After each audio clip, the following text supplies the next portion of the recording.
Hey everyone, Katrina here, and today I'm going to show you how to simplify complicated trigonometric expressions. Be sure to subscribe for more videos like these and watch to the end to see the full example.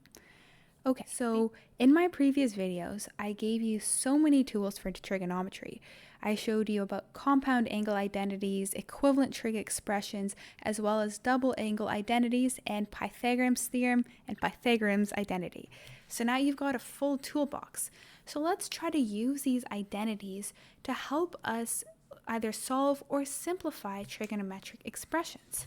So in today's lesson, we're going to go over this following example, where we have sine 2x over 1 minus cos 2x.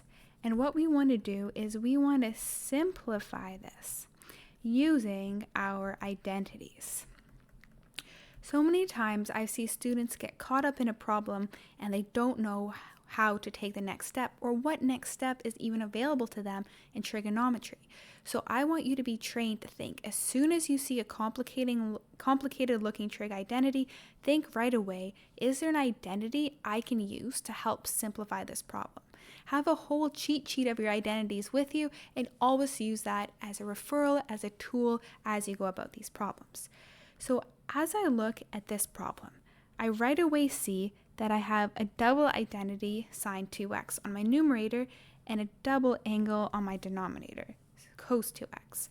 So let's go ahead and try to apply first these double angle identities to see what happens and how it simplifies. So in terms of sine, we only have one double angle identity at our disposal.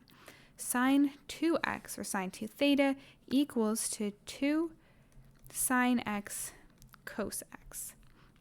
My previous video, I showed us there's 3 different trig double angle identities for cos. So sometimes when you're going through these problems, you might have to try one, it might not work, so go back and try another one. So we're going to try the first one.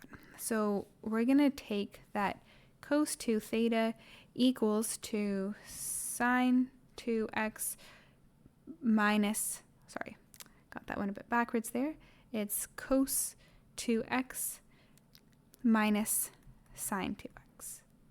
Sorry, cos squared x minus sine squared x.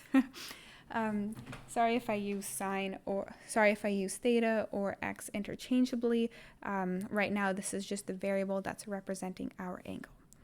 So we're going to use that one for cos on the bottom there. So as a result, we have 1 minus cos squared x minus sine squared x. And let's see how that helps us with the simplification. The first thing we're going to do is carry our negative. So on the numerator, we still have sine x cos 2 sine x cos x. And then on our denominator here, by carrying the negative, we have 1 minus cos squared x plus sine squared x, because our double negative here is going to turn into a positive value. So now we're going to do something a little bit interesting. We're going to take a peek at this 1 over here.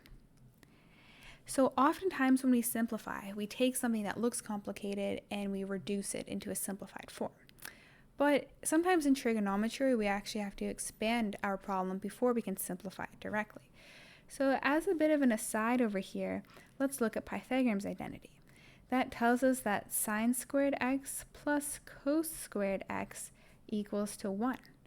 So what if we try now expanding this 1 to equal to sine squared x plus cos squared x? What does that give us?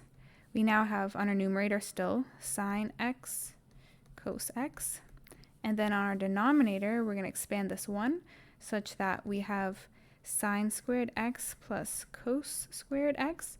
So this is in place of our 1 value, and then we still have the rest of this over here. So minus cos squared x plus sine squared x.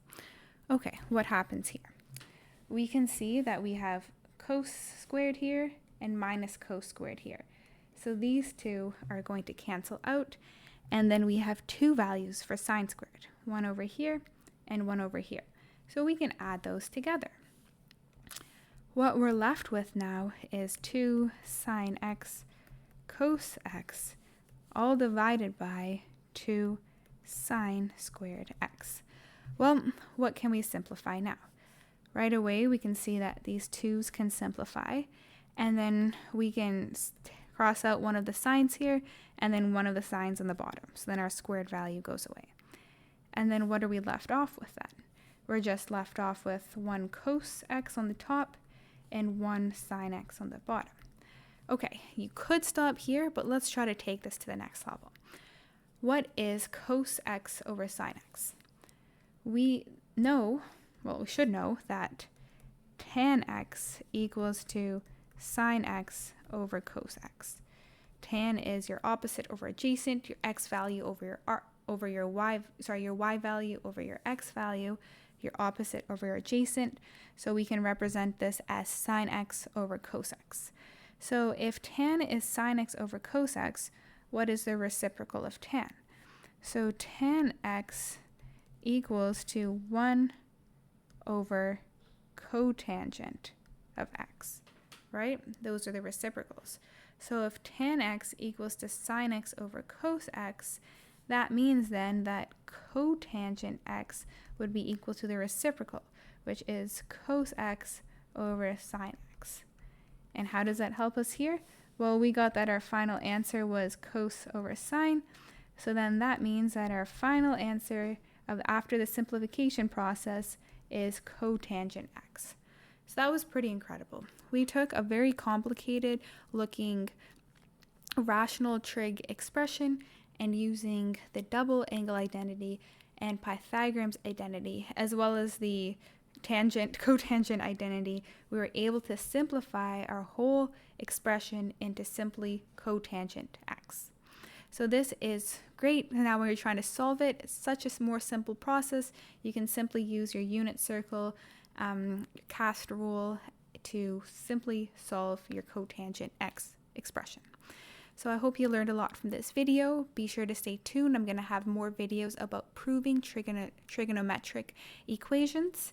And if you enjoyed the video, please drop a like and subscribe for more. I'll see you next time.